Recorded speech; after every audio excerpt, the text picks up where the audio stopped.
Integration series के अंदर जो 12th और जेई मेंस वगैरह में सब में आरपीएससी सेकंड ग्रेड और सीबीएसई 11 12 सब में जो काम आती हैं वो मेन फंक्शन है ग्रेटेस्ट इंटीजर फंक्शन, महत्तम पूर्णांक फलन, और उसको लिखा जाता है इस बड़े ब्रैकेट के अंदर। इस तरीके से लिखा जाता है, ये कहलाता है ग्रेटेस्ट कॉमन इंटीजर फंक्शन। तो इसके अंदर बड़े ब्रैकेट में लिखा जाए और इस तरीके के फंक्शन का इंटीग्रेशन कैसे किया जाए, तो सबसे पहले हमें इसको ट्रेस करना आना चाहिए।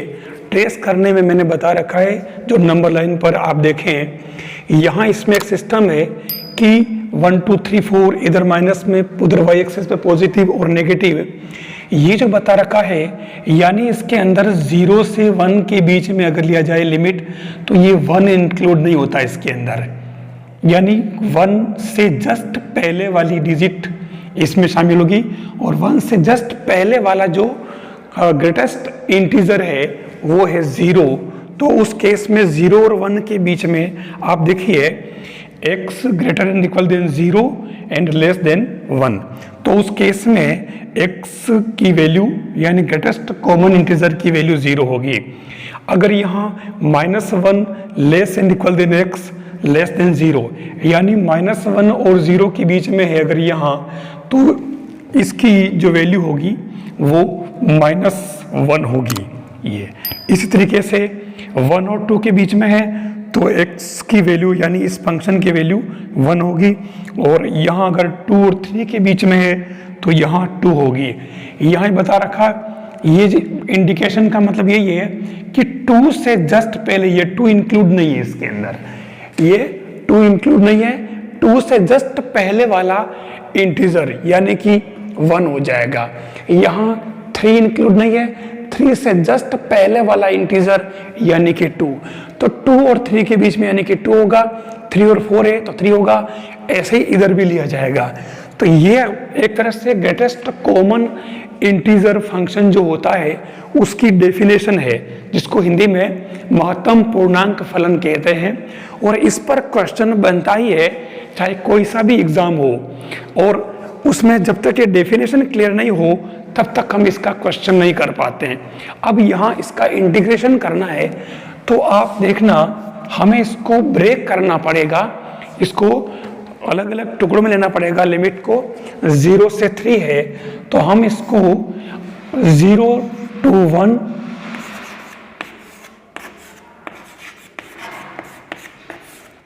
1 to 2 greatest common integer function, और 2 to 3 x greatest common integer function. अब यहाँ ये लिमिट में कैसे डिवाइड करना, लिमिट में ऐसे डिवाइड करना कि ये वैल्यू इसके अंदर पुट की जाए x की जगह तो इंटीजर ही आना चाहिए। तो कोई दिक्कत नहीं है, x की जगह 0 पुट करो, 1 पुट करो, आपकी इंटीजर ही आएगी। तो इन सब में सिस्टम वो ये 1 2 इसमें रखो तो इंटीजर ही आएगा, पूर्णांक ही आएगा। तो इसलिए अब हमारा यह सही है। अब यहाँ आप देखना 0 to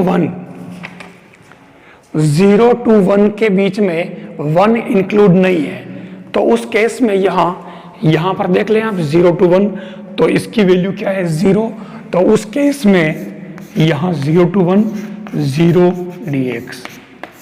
फिर सेकेंड वाले में इसकी वैल्यू यहाँ 1 से 2 तक है, तो 1 से 2 तक में 1 शामिल है, यानी इसकी वैल्यू 1 है, तो उस केस में ये 1 dx प्लस 2 to 3, तो ये हो जाएगा 2 से 3 में 2। अब आपको ये समझ में आ गया होगा, बस इसको आप सोल्व कर लें, इसकी वैल्यू 0 और यहाँ इसका इंटीग्रेशन x, ठीक है, तो ये जो हो जाएगा 1 to 2। अब ये मैंने ब्रैकेट लगा दिया, अब ये वो इंटीजर नहीं है, ग्रेटेस्ट कॉमन वाला इंडिकेशन नहीं है, इसको लिखने का तरीका है, प्लस यहाँ पर भी x और ये 2 to 3, तो ये हो जाएगा हमारे 2 - 1 प्लस 2 into 3 - 2 0 प्लस, तो ये हो जाएगा आपके पास में 0 प्लस 1 प्लस 2 3 माइनस 2 यानी कि 3। इसकी वैल्यू आपकी आ जाएगी 3। अब ये तो मैंने इसका मेथड बता दिया, लेकिन इस तरीके का डायरेक्ट जब कॉमन इंटीजर फंक्शन हो और उसका अगर इंटीग्रेशन करना हो आपके मतलब एग्जाम में ये क्वेश्चन बनता ही है, तो उस केस में आपको क्या करना है, इसको 0 to n लेकर के और इस तरीके से क्वेश्चन मान लेना, यानी यहाँ एज इट इज रहेगा और यहाँ 0 to n हो जाएगा। तो उस केस में यहाँ पर डायरेक्ट आप लिख दें n इंटू n माइनस 1/2। इसमें ये वैल्यू पुट करें, डायरेक्ट आंसर आ जाएगा। जैसे इस केस में अगर अपन लें तो यहाँ आप करके देख लें, 3 इंटू 3 माइनस 1/2 इक्वल टू 3, ये आ रहा। अगर यहाँ 0 से 4 हो तो 4 इंटू 4 माइनस 1, 5 हो तो 5 इंटू 5 माइनस 1। इस तरीके से इस तरह के क्वेश्चन का इंटीग्रेशन अपने को करना आ जाए। नेक्स्ट जो क्वेश्चन है सेम इसी पैटर्न का, क्वेश्चन नंबर 2। इसके अंदर लिमिट 1 to 2 और मैंने यहाँ 3x कर दिया है। देखिए दोनों में बहुत फर्क है, 3x। अब यहाँ इसका इंटीग्रेशन करने के लिए हमारे पास जो लिमिट दे रखी है 1 to 2, यानी कि x बिलोंग्स टू 1 to 2, तो यहाँ पर 3x किसके बिलोंग्स टू हो जाएगा, 3:6। अब यहाँ नंबर लाइन पर 3 और 6 यहाँ पर है। मैं क्या करूँ कि इस पूरे के अंदर 3 से डिवाइड कर दूँ, 3 3 3 3। अगर आप ध्यान से देखें तो ये आपके हो गया 1 और ये हो गया आपके 2, जो लिमिट ये आ रही। यानी ये हमने क्यों किया, हमें लिमिट को ब्रेक करना है, और ब्रेक अपने को करने से, ये इस तरीके से ब्रेक करने से हम जब x की जगह ये वैल्यू पुट करेंगे तो इंटीजर आना चाहिए, पूर्णांक आना चाहिए। तो उस कंडीशन में ये पुट करने से पूर्णांक आ जाएगा। तो हमारी लिमिट आ गई 1 to 4.3, 4.3 to 5.3 और 5.3 to 2। तो अब हम इसको आगे बढ़ा लेते हैं। ये हो जाएगा 1 to 4/3, 3x plus 4/3 to 5/3। This is as it is, plus 5/3 to 2, 3x dx। Greatest common integer function है यहाँ पर भी। अब यहाँ पर हमें जो पुट करना है, हमें 1, क्योंकि इन दोनों में से ये ली जाएगी वैल्यू, इससे जस्ट पहले वाली, इसलिए क्योंकि यहाँ से यहाँ तक है तो ये यहाँ से यहाँ तक आती है, ये 1 से जस्ट पहले, तो वो हमारे 1 है। तो 1 आप यहाँ पुट कर दीजिए तो ये आ जाएगा आपके 3 और 1 to 4/3 dx प्लस यहाँ आप x की जगह 4/3 पुट करें तो ये 3 से 3 कैंसिल और 4 dx 4/3 to 5/3 प्लस यहाँ लिमिट एज इट इज और x की जगह 5/3 पुट करें तो ये 5 आ जाएगा। तो ये अब इसको आप सोल्व कर लें, कुछ नहीं 3 और ये इंटीग्रेशन इसका हो जाएगा लिमिट 1 to 4/3, फिर 4x limit 4/3 to 5/3 plus x limit 5/3 to 2।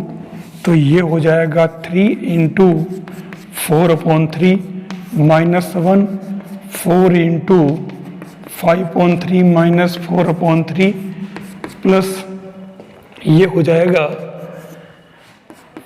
5 और 2 माइनस 5/3। और इसको अगर आप सोल्व करोगे तो आपके आंसर आ जाएंगे 4, क्योंकि ये आपको सोल्व करना आता है। तो जब कभी अगर 4x हुआ तो आप इसको 4 से डिवाइड कर लें और फिर वहाँ से लिमिट बन जाएगी, ठीक है। तो 4 से करेंगे तो यहाँ पर ये हो जाएगा, 4 से करोगे तो यहाँ 1 हो जाएगा।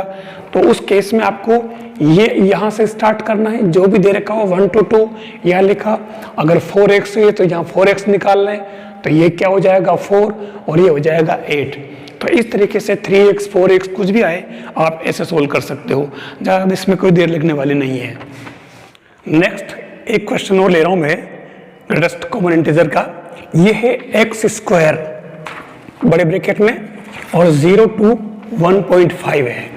तो यहाँ अगर आप ध्यान से देखें तो लिमिट हो जाएगी x बिलोंग्स टू 0 1.5। और अब आपके यहाँ अगर x स्क्वायर है तो आप इनके स्क्वायर करके देख लें, तो ये हो जाएगा 2.25।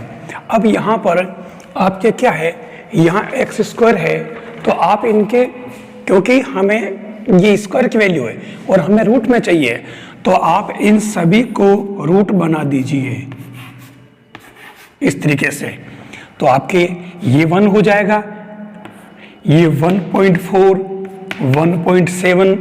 तो अब यहाँ पर आप देखें कि इसके अंदर जब आपके जो लिमिट को ब्रेक किया है वो 0 से 1 1 से 1.4 यानी कि 1 से √2 और √2 से 1.7 ज़्यादा हो जाएगा, क्योंकि अपने 1.5 ही है। तो उस केस में हमारे ये √2 से जहाँ पर भी ये 1.5 आएगा हम उसको ले लेंगे। बस ये हमारे इसके अंदर लिमिट यहाँ से यहाँ तक, यहाँ से यहाँ तक और यहाँ से यहाँ तक। तो अब हम इसके अंदर इसको ब्रेक करके लिखते हैं 0 से 1 x स्क्वायर dx, फिर 1 to √2 x स्क्वायर dx, फिर √2 to √2 के बाद √3 नहीं ले सकते हैं, क्योंकि √3 1.7 होता है जो हमारे इस रेंज से बाहर चला गया है, तो ये 1.5 ही आएगा और ये x स्क्वायर dx। अब यहाँ पर आप 0 यहाँ पुट करें पहले केस में तो ये 0 ही हो जाएगा पूरा ख़त्म। फिर यहाँ हो जाएगा 1 to √2, x की जगह आप 1 पुट करें, फिर यहाँ x की जगह √2 पुट करें 1.5 और ये √2 यानी कि 2 हो जाएगा। बस ये अपना काम सिंपल हो गया। यहाँ इसका इंटीग्रेशन कर लें आप, तो ये 1 to √2, यहाँ 2 इंटू x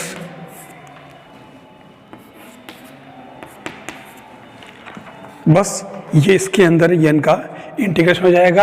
अब यहाँ यूनिक आप x स्क्वायर लिख दें dx, क्योंकि 1 और 2 लिख दिए, x स्क्वायर की वैल्यू ही हमने ये 0 1 और 2 पुट की है और इस वजह से हम यहाँ ऐसे लिखेंगे, तो ये हो जाएगा